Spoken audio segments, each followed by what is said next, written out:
Bang, bang. We're making banana bread. Banana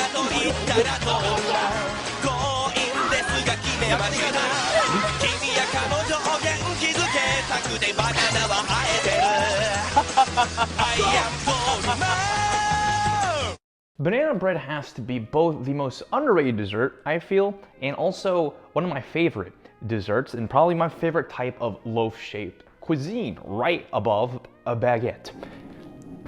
Shut up, dog. It's me. Anyway, banana bread is the quickest way to my heart. If you can make some good banana bread, I will probably simp for you. So, my grandma was apparently a very, very, very good baker. However, I was not blessed with the opportunity to eat her desserts. However, we have a recipe here, and I'm going to see if I can't try and channel whether it be her spirit or the genetics within inside me to make a delectable chocolate chip walnut banana bread. So let's go over the ingredients. You need, well, first off, bananas, okay? Very brown and overripe. It says 1.5 cups or 3 overripe. I would say these are fairly sized bananas. Maybe these two are a little bit on the small side, but I'll put those to the side for now. Need 1 cup of sugar. That's flour. 1 cup of sugar. Gonna need all-purpose flour, of course. Okay, and then we need baking powder, which we have. Ooh. This is baking soda, hold on. No shot that baking soda and baking powder aren't the same thing, right? Hold on, where's my phone? I need to consult the internet. Oh, my phone is being used as a camera. We'll wing it. And then we got salt. We have some pink Himalayan salt. And then of course, we have this thing called half cup shortening. I don't know what shortening is, but we're gonna be using butter instead. And of course we're using a Kerrygold butter. I don't know, I just did 3 different accents in the span of 2 seconds and they were all very poor. That's right. I don't know why I'm doing a Scottish accent when it's Irish butter, but it'll do. It'll do. Okay, so first things first, let's whisk some eggs. Whisk, hello, sir? Whisk, oh, any whiskers? Any cats? Any felines? Okay. So, just in case, I brought 2 different whisking tools. I'm not the biggest fan of these in terms of whisking eggs. I actually just prefer to use a fork, so that's what we're gonna do. I'm gonna do the fancy chef way, and just gonna go bop, bop, and then a 1, 2. And did I just get all types of shell in there? No, that's just like, what is that? That's like some brown membrane type beet. I don't want to eat that. Get out of my freaking egg soup. Membrane in my egg soup, even though I think the whole thing is technically a membrane, but we're not going to get into the technicalities. I don't know, I'm not a bio major. Wash your hands thoroughly. You don't want to catch any salmonella. And then we whisk away. Get it nice and, gotta get it nice and homogeneous here. Scrambling some eggs. Beautiful. Okay, cool. Got that done. The next order of business is gonna be the Debonair, and it's gonna be 1.5 cups. So this is 8 ounces. That's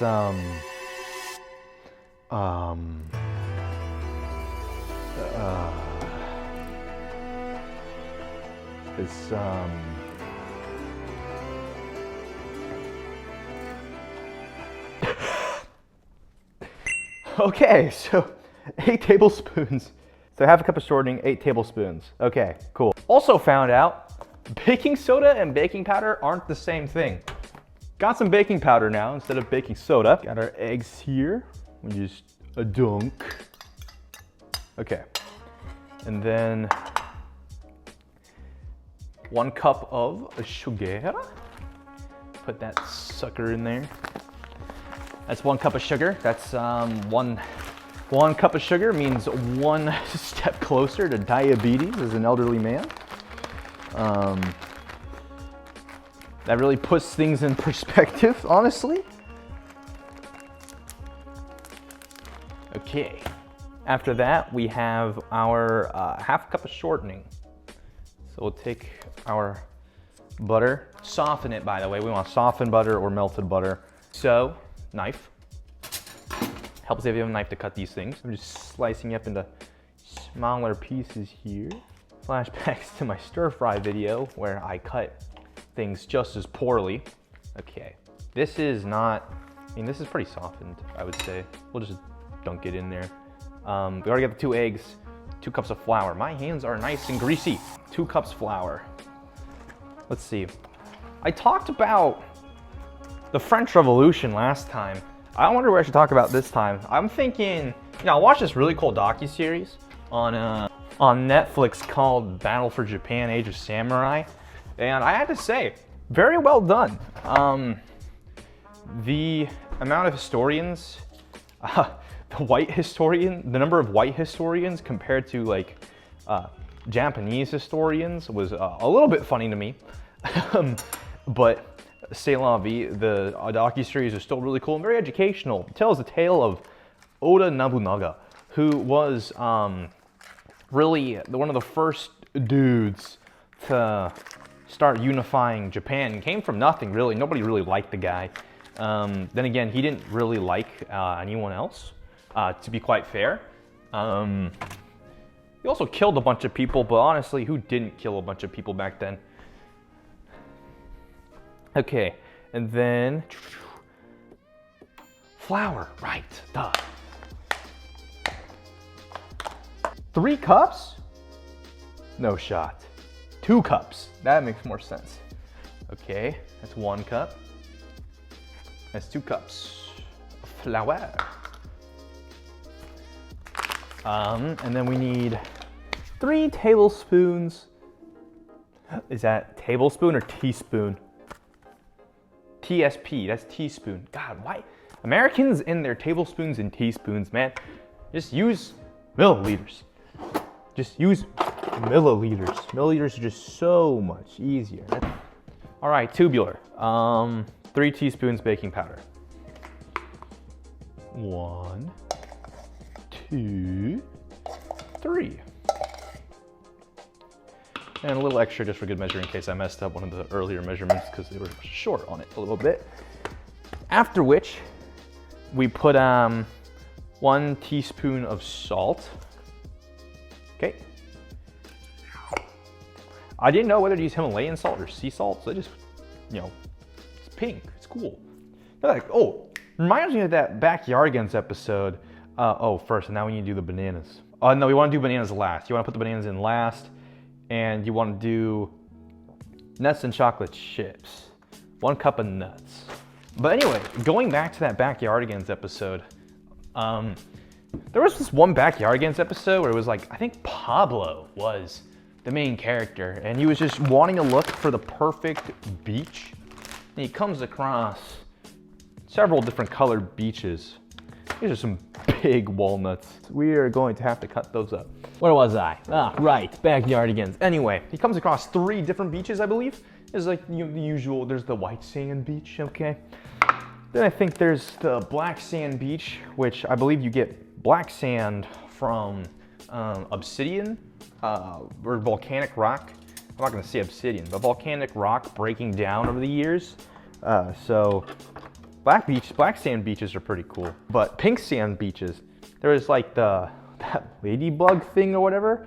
The pink thing, of course, the pink thing was on the pink sand beach. And like he just went to these different beaches and he was just trying to find the perfect surf. And he just brought along his friends like, hey, is this the beach? And then they'd be like, no, this isn't the beach. And then he'd just be like, all right, bet, you wanna come with to find the beach? And they're like, yeah, cool, Sean, sir, sounds like fun. And then the adventure continues. Episode is only seconds at a time where there's like this like haunted castle thing that they go into. I think Pablo is the villain in this one. They go to this castle and Pablo's just standing there menacingly, in a soccer uniform. And he's like, hey, you guys want to play some soccer? He's like, nah, dude, I really want to play soccer, man. Like, I really am feeling it. And then, oh, he forces them to play soccer. And when they play soccer, they turn into like this like monster dude. So they just instantly put on a soccer uniform and like they just go, yeah, we love soccer, yeah. And they just go around the castle trying to find the other people while they're trying to escape, to like, while they try to turn their friends back into normal people who aren't soccer fanatics. I think it's a really good commentary on sports fanaticism. We really need to cut up a cup of these. That's kind of crazy. But anyway, back to Japan. Quickly after Nobunaga's, after he was betrayed, Toyotomi Hideyoshi, the dude, the next dude who would unify Japan, who would actually unify Japan, killed the dude who betrayed Nobunaga, the first dude. And that was pretty cool to see. And then Toyotomi Hideyoshi actually did some cool things in terms of like, hey guys, maybe we shouldn't fight anymore. You know, we've been fighting for like 500 years or something. And the other people were like, nah, dude, I still want to fight. And then he's just like, okay, go fight the Koreans then. And then they would give him false information about the war and how they were winning the war, when in reality they were losing the war. It was stalemated and it wasn't that successful. And there was a huge miscommunication and they almost went to war with China. And it was, that was a ride. Kind of went insane. He didn't have any heirs. I think it's, yeah. Japan was very brutal culture. But I mean, war is not for, I don't think war is for anyone actually. I think war is just bad. War, huh, yeah, what is it good for? Absolutely nothing. War, huh, good God, y'all. Remember like when I first heard that song, like in the movie, oh no, Zero Hour? Zero Hour. It has Jackie Chan and Chris Tucker in it. And they were like practicing with like the gun and they like steal each other's guns in like a cool way, you know what I mean? Probably just looking like a fool, but you know what scene I'm talking about. They were in Chinatown, it was late at night and they were doing that scene. God, I love Zero Hour, that's such a good movie. Oh, real quick, back to the Backyardigans episode. There was a part in the Backyardigans episode that I really resonated with in the soccer one, where like they're hiding from the soccer dude, and like the coast is clear, and then like one of the dudes, like I think it was Tyrone. I think Tyrone sneezes, or does Tyrone make it out? I forgot, but one of them sneezes, and that alerts the soccer dude to their position, and I really resonated with that scene because I have pretty bad allergies. Not as bad as my friend's allergies, but still nothing to take lightly. Now, the recipe just says to put the bananas in, and then you're good. And what I say to that is phooey, because I'm a pretty big fan of chocolate chips. And while the recipe doesn't call for chocolate chips, we'll just call this progress, okay? The generational gap. Put a cup of chocolate chips in there. It's a lot of chocolate. That's a lot of chocolate. Ah, we'll be fine. We'll be fine. I think we need to mix this now. And then after we mix it, then we smoosh the bananas in this, so. Yeah. I'm going to attempt to, let me clear some airspace. I feel like this thing's not mixing the way it should.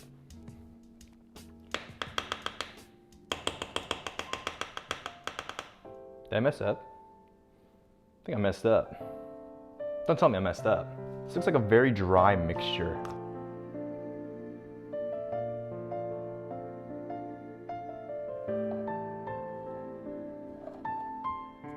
I'm concerned.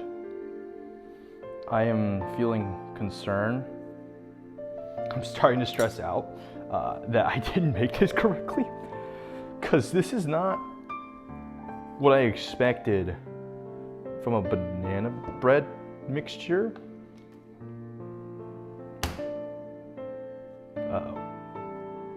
Everything's just falling apart.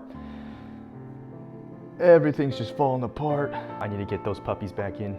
What does this cup of water do? Okay, let's put the bananas in. Let's mush up some bananas. Normally what people do is, and it's my fault for not making it clear, put the sugar and the butter together and stir it until it's kind of creamy. Oh, okay. That's my bad. I should have said that, but you'll be all right. Okay. I think. You think? You sure there's eggs in there? I put 2? Okay. All right, I'm just gonna start punching the crap out of it. It's like the Shaolin monks with the barrel of water, you know? Like they hit the surface of the water with their hands to make their hands stronger. This is oddly satisfying. Wait, Dad, I'm supposed to do that. You supposed to do that? Yes, I'm recording. Oh, you sure you want to put a recording of this? Okay, so after assistance from my father and learning that you're supposed to mix this stuff as you're going, and I didn't do that. You got that, so now all that's left is to, you know, I was gonna make a bit about how, like, you know, oh, during quarantine you can learn, I can teach you how to bake some food that'll like help you get a girlfriend or something. But this is obviously not impressing anybody because I obviously just don't know how to cook this food. So, okay, next, we're gonna grease up the bread pan. Don't do what I did and put the butter back because you're gonna need it still to grease up the bread pan. This butter molding in my hand is kind of reminding me of the Pengu show. All right, so put the mixture in the pan. Let's see if I can at least manage that. It's actually just really hysterical that I had to get my dad to help me with the banana bread, and I had to get my mom to help me with the stir fry. Now, you must be thinking, Brandon, you silly goose, you should be preheating the oven during this whole process. Out of a number of things that I should have done differently during this process. And you see, our oven has a problem where like it turns into, you'll just hear it. We're gonna want to bake it at 325 for 1.5 hours approximately. Start. Give it a couple seconds and you're gonna hear it.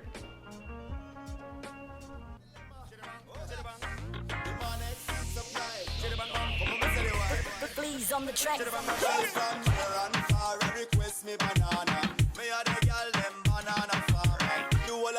And while we are waiting for our oven to heat up, I'd like to thank today's sponsor, Prism. I'm the sponsor because I'm too small to have sponsors. Fantasy sci-fi book written by yours truly. If you like anime, you like magic, you like monsters, you like mafia, it's got all of it in here. It's a lot more action than romance, but it's in there. It's got 4.5 out of 5 stars on Amazon, 9 reviews. You can go ahead and click the link down below in the description to get a copy of yours for yourself that you can read during the hour and a half it takes for this thing to bake.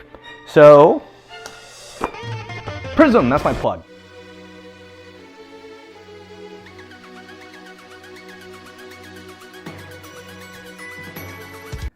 Okay, so banana bread's done out of the oven. Despite all of the mishaps and stuff that happened along the way, we finally get to eat it.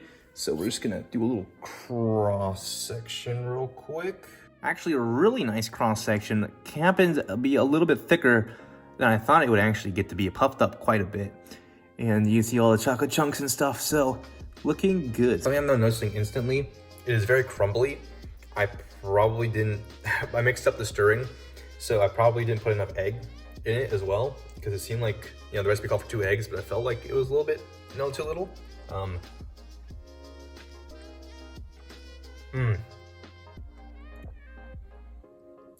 Yeah, really weird. It's crumbly, but you wouldn't think that from the flavor. And from the flavor, from the texture, it's kind of like a little bit doughy on the doughy side, which isn't crazily to my liking. But the chocolate chips are doing good. Walnuts are crunchy. The crust, actually, really superb crust. The crust is actually the highlight of the dish, with the crunchy crust and juxtaposed to the kind of mushy inside. Very nice. Very nice duality. But yeah, really crumbly. That's like the only bad thing about it. Go with all the coffee, lo-fi music, rain, coffee with some banana bread. Oh my God, that'd be so good. But yeah, hope you guys enjoyed the video. There is again one more time. This has been cooking with Brandon, or what, how not to, teaching you what not to do in the kitchen.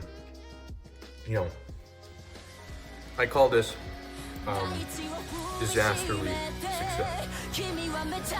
Peace out, y'all. That's all I got.